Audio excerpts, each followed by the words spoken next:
Hello friends, welcome to Shriram's IS. Today we are going to discuss about pump storage hydropower.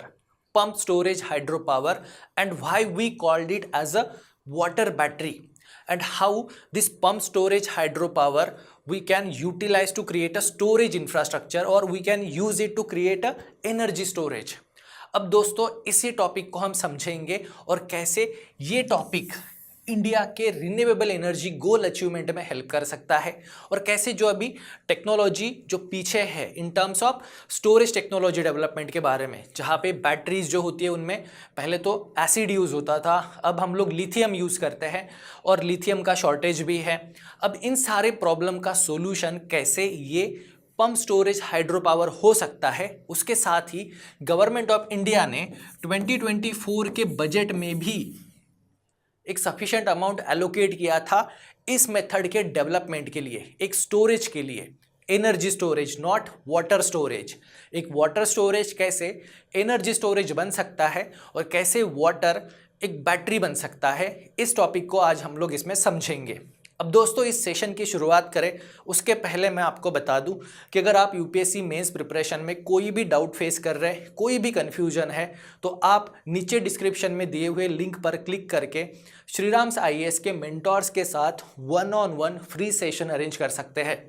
ये mentors आपको mains preparation में proper guide करेंगे और आपके सारे डाउट्स जो है उन्हें क्लियर करेंगे, जिसका फ़ायदा आपको यूपीएससी मेंस में होगा।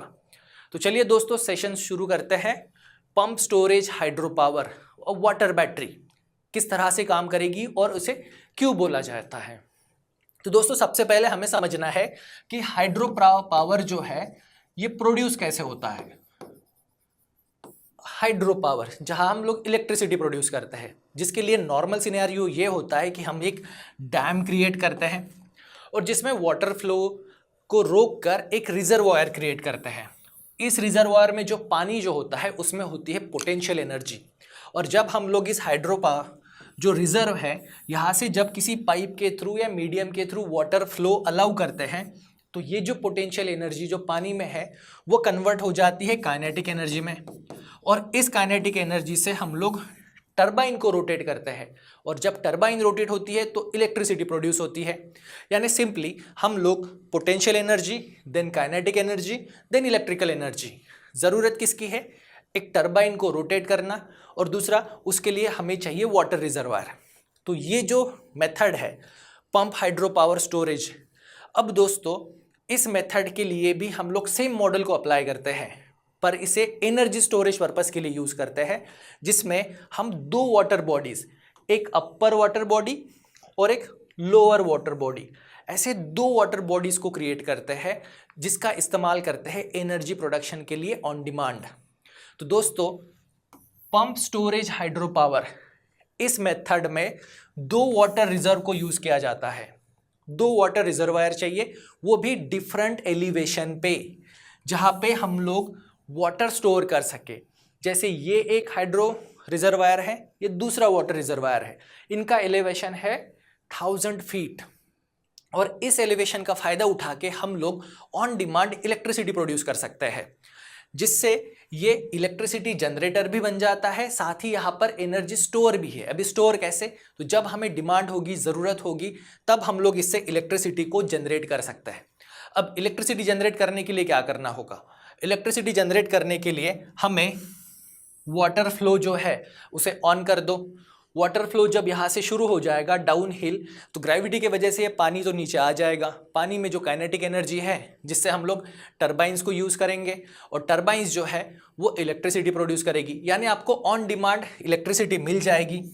और ये स्टोरेज ऑफ एनर्जी कैसे बन गया? स्टोरेज ऑफ एनर्जी इसलिए क्योंकि जब भी आपको इलेक्ट्रिसिटी की ज़रूरत है, आप यहाँ से वाटर फ्लो ऑन करोगे, टरबाइन से आपको एनर्जी प्रोड्यूस होके मिल जाएगी, एनर्जी जनरेट होगी। अब हमारी रिक्वायरमेंट सेटिस्फाई होने के बाद ये जो लोअर लेयर वाटर रिजर्वायर है, यहाँ से पानी को हम लोग वापस पंप कर देंगे अपर वाले रिजर्वायर में। अब इसके लिए ज़रूरत होगी पंप की, और इसके लिए ज़रूरत पड़ेगी इलेक्ट्रिसिटी की। अब ये इलेक्ट्रिसिटी कहाँ से आएगी? तो दोस्तों इसीलिए इसे हम लोग एनर्जी स्टोरेज कहते हैं, एनर्जी जनरेटर कहते हैं, क्योंकि यहाँ पर हम इलेक्ट्रिसिटी को प्रोड्यूस भी कर सकते हैं ज़रूरत है तब, और बाद में जब हमारे पास सरप्लस पावर है तब हम लोग अपर रिजर्वायर में इस पानी को वापस भेज देते हैं, ताकि जब ज़रूरत हो तब हम लोग इससे फिर से एनर्जी जनरेट कर सके। अब ये कहाँ पर हेल्प करेगा और कैसे, अब इसको समझते हैं। इसको समझने से पहले इसके दो टाइप्स आते हैं। एक को कहा जाता है close loop pump, close loop pumped storage hydro power. Close loop में ये जो दो वाटर रिजर्वायर जो है, ओके, ये सिंपली लेक है, ये फिक्स है। पर वही जो ओपन रिजर्वायर सिस्टम जो है, open loop pump storage hydro power, यहाँ पे एक तो अपर रिजर्वायर है, पर यहाँ लोअर जो है, यहाँ पे हम लोग रिवर या वाटर फ्लोइंग जो भी सोर्स होंगे उन्हें यूज कर सकते हैं। तो यहाँ पे लोअर रिजर्वायर जो है ये रिवर हो सकती है, ये एक ओपन लूप है, जबकि ये जो टॉपिक है ये क्लोज लूप है। अब इन दोनों का इस्तेमाल कैसे कर सकते हैं? तो दोस्तों सबसे पहले डिमांड। अब जैसे देखिए एक एग्जाम्पल है हमारे पास, एक केस स्टडी है हमारे पास जिसे हम लोग डिस्कस करेंगे। इस केस स्टडी से इसका पूरा यूज समझेंगे। केस स्टडी है दोस्तों कदमपराई प्लांट, तमिलनाडु। तमिलनाडु में एक लोकेशन। अब यहाँ पर आप देख सकते हो हायर लोकेशन में एक रिजर्वायर है और नीचे ये और दूसरा रिजर्वायर है। अब दोस्तों डे टाइम में तमिलनाडु स्टेट जो विंड से energy production, solar energy production, wind और सोलर ये दोनों रिन्यूएबल है, तो उनमें से विंड से एनर्जी जो प्रोडक्शन जो है ये वेरिएबल है। विंड कब आएगी कब नहीं ये बता नहीं सकते। पर अगर कॉन्टेक्स्ट अगर बात करें सोलर एनर्जी की, तो दोस्तों सोलर एनर्जी जो है मॉर्निंग में बहुत कम होगी, दोपहर में बहुत ज़्यादा सोलर एनर्जी प्रोड्यूस होगी, शाम को वो कम हो जाएगी। तो दोपहर में जब सरप्लस एनर्जी प्रोड्यूस हो रही है उस टाइम पे उस एनर्जी को यूज़ करेंगे हम लोग वाटर को पंप करने के लिए लोअर से अपर रिजर्वायर में। और जब रात को सोलर पावर कम हो जाती है तो इलेक्ट्रिसिटी की डिमांड कहाँ से सेटिस्फाई करेंगे? तब हम लोग यहाँ से इलेक्ट्रिसिटी प्रोड्यूस करेंगे। तो दोस्तों दिन में जो भी सरप्लस रिन्यूएबल एनर्जी प्रोड्यूस हो रही है उसे हम लोग यूज़ करेंगे अपर रिजर्वायर में वाटर को पंप करने के लिए। और जब रिन्यूएबल सोर्सेस विंड है, सोलर है, जब इनसे एनर्जी नहीं आएगी, जब इनमें वेरिएशंस आएंगे, उस टाइम पर हम लोग यूटिलाइज करेंगे इस अपर लेक को एनर्जी जनरेट करने के लिए। और इसी मेथड को कहा जाता है पंप स्टोरेज हाइड्रो पावर। और इसीलिए हमने इसे वाटर बैटरी भी कहा है, क्योंकि हम इसे एनर्जी स्टोरेज के लिए यूज़ कर सकते हैं। तो तमिलनाडु में ये जो सिस्टम है ये 37 ईयर अगो बिल्डअप की गई थी। तो इसमें जब सोलर सरप्लस एनर्जी आती है, दिन में जब सोलर सरप्लस एनर्जी ज़्यादा होती है तब वाटर को पंप किया जाता है, और जैसे ही रात हो जाती है तो वापस जैसे रात हो जाएगी वैसे ही हम लोग उस वाटर को, अपर रिजर्वायर के वाटर को यूज़ करेंगे इलेक्ट्रिसिटी प्रोड्यूस करने के लिए। और ये जो सिस्टम है ये 400 मेगावाट इलेक्ट्रिसिटी प्रोड्यूस करता है पीक टाइम पे। कौन सा? इवनिंग पीक टाइम, जब सोलर एनर्जी डाउन हो जाती है और एनर्जी की रिक्वायरमेंट बढ़ जाती है, उस टाइम पे ये 400 मेगावाट इलेक्ट्रिसिटी प्रोड्यूस कर देता है। यानी दोस्तों ये हो गया ना स्टोरेज।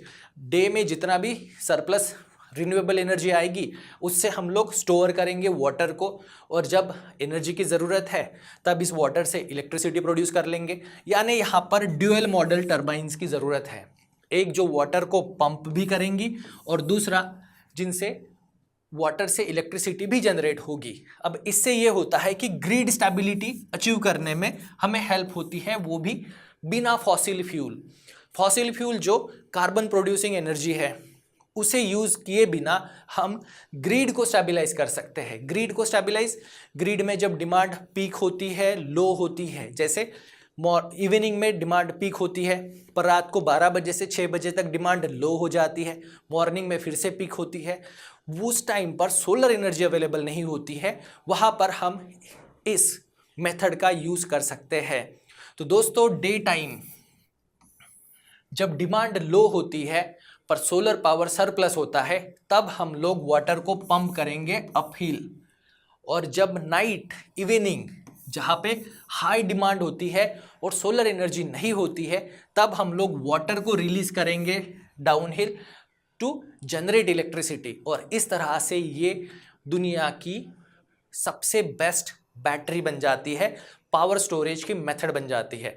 तो दोस्तों इस तरह से ये पूरी सिस्टम काम करती है, जिससे हम लोग सप्लाई और डिमांड में बैलेंस एस्टैब्लिश कर सकते हैं, ग्रिड को बैलेंस कर सकते हैं, और हम रिन्यूएबल एनर्जी, सोलर एनर्जी को स्टोर कर सकते हैं।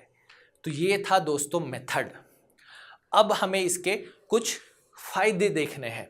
तो पहला ये कि हम लोग जो रिन्यूएबल पावर जो है उसमें जो बहुत सारे वेरिएबल्स है उन्हें बैलेंस कर सकते हैं। सोलर पावर जो भी सरप्लस प्रोड्यूस होता है वो वेस्ट नहीं जाएगा, तो हम यहाँ पर सरप्लस रिन्यूएबल एनर्जी को स्टोर कर सकते हैं, और स्टोरेज में कोई भी फ्यूल कॉस्ट नहीं है। स्टोरेज मेथड में कोई भी कार्बन जनरेट नहीं होता है, उसे स्टोर कर सकते हैं। और स्टोरेज के लिए कोई भी टॉक्सिक एसिड हो या कोई भी रेयर एलिमेंट लिथियम, इसकी ज़रूरत नहीं है। हमारे पास स्टोरेज कैपेसिटी जो है ऑलरेडी अवेलेबल है। अब दुनिया के बाकी देशों में क्या इस पर काम नहीं हो रहा है? तो डेफिनेटली हो रहा है। तो दोस्तों चाइना के पास 44 गीगावाट की स्टोरेज कैपेसिटी है। इंडिया के पास ओनली 3.3 गीगावाट है। इंडिया के पास ओनली 3.3 गीगावाट, जबकि चाइना के पास 44 गीगावाट स्टोरेज कैपेसिटी है इस pumped storage hydro power field में। इसीलिए यूनियन बजट 2024 के बजट में गवर्नमेंट ऑफ इंडिया ने इसके लिए एक पॉलिसी भी लॉन्च की है, और अभी गवर्नमेंट ऑफ इंडिया भी इस पर काम कर रही है कि कैसे इंडिया में हम लोग इस पंप स्टोरेज हाइड्रो पावर को डेवलप करें और कैसे हम लोग इसे यूज़ करें इफ़िशिएंटली। इससे फ़ायदा जो है वो ये होगा कि इंडिया का जो रिन्यूएबल चैलेंज है, जो हमारा रिन्यूएबल एनर्जी का टारगेट है, जैसे कि हमें 500 गीगावाट प्रोड्यूस करना है नॉन फॉसिल फ्यूल से बाय 2030। अब इसे अचीव करने के लिए भी हमें स्टोरेज टेक्नोलॉजी की ज़रूरत है। अब लिथियम सारी रिक्वायरमेंट फुलफिल नहीं कर सकता, पर लिथियम की जगह हम लोग पंप्ड स्टोरेज हाइड्रो पावर को यूज़ कर सकते हैं। तो दोस्तों यहाँ पर हम लोग जो भी एनर्जी के जनरेशन फ्लक्चुएशंस होते हैं, उन्हें भी हम लोग कंट्रोल कर सकते हैं। साथ ही हमें किसी भी वेस्ट, जो स्टोरेज टेक्नोलॉजी में जो भी वेस्ट जनरेट होता है उसकी चिंता करने की ज़रूरत नहीं, क्योंकि ये वेस्ट फ्री स्टोरेज मेथड है। साथ ही रिलायबल भी है, हमें जब चाहिए तब शॉर्ट नोटिस पे, यानी ओनली इंटरवल ऑफ 1.5 आवर, 1.5 घंटे में ही हमें ये एनर्जी प्रोड्यूस करना या प्रोवाइड करना शुरू कर देता है। और सोलर एनर्जी और विंड एनर्जी, इनमें जो भी सरप्लस आते हैं, वेरिएबल्स होते हैं, इन्हें हम लोग सक्सेसफुली मैनेज करके हमारे रिन्यूएबल एनर्जी के टारगेट्स को सेटिस्फाई कर सकते हैं। और इसीलिए इस पंप स्टोरेज हाइड्रो पावर की जो एडवांटेजेस है वो ये कि इनकी लॉन्ग लाइफ है, 50 साल से ज़्यादा। एक बार आपने ये सिस्टम क्रिएट कर ली, इस सिस्टम को हम लोग 50 सालों तक यूज़ कर सकते हैं। एक ऐसी बैटरी जिसकी लाइफ 50 साल तक है, उसके बाद इसको क्विकली स्टार्ट एंड स्टॉप कर सकते हो। एनर्जी की ज़रूरत है, आप यहाँ से वाटर रिलीज करोगे, एनर्जी मिल जाएगी। जब आपके पास सरप्लस एनर्जी है, आप यहाँ से पंप स्टार्ट करोगे, ये आपकी बैटरी रिचार्ज हो जाएगी, अपर लेयर में वाटर फिलअप हो जाएगा।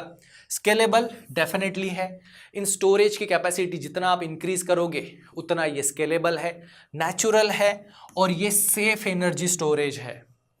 सेफ एनर्जी स्टोरेज, कोई भी टॉक्सिक नहीं है, कोई भी रेयर एलिमेंट की ज़रूरत नहीं है, कोई भी पोल्यूशन की चिंता नहीं है। साथ ही इसकी ऑपरेटिंग कॉस्ट भी लो है। हाँ, इनिशियल इन्वेस्टमेंट बहुत है, पर ऑपरेटिंग कॉस्ट लो है। लाइफ भी बहुत लंबी है, 50+ ईयर्स। पोल्यूशन या टॉक्सिक वेस्ट का भी चिंता नहीं, प्रॉपर रिन्यूएबल एनर्जी सोर्सेज को मैनेज कर सकते हैं, non fossilised fuel better way से यूटिलाइज कर सकते हैं। इसीलिए दोस्तों इसे कहा जाता है वाटर बैटरी। तो दोस्तों आज के सेशन में बस इतना ही। I hope you found this topic very interesting and important for your UPSC preparation. So see you tomorrow with a next interesting video. Till then, best of luck. Thank you.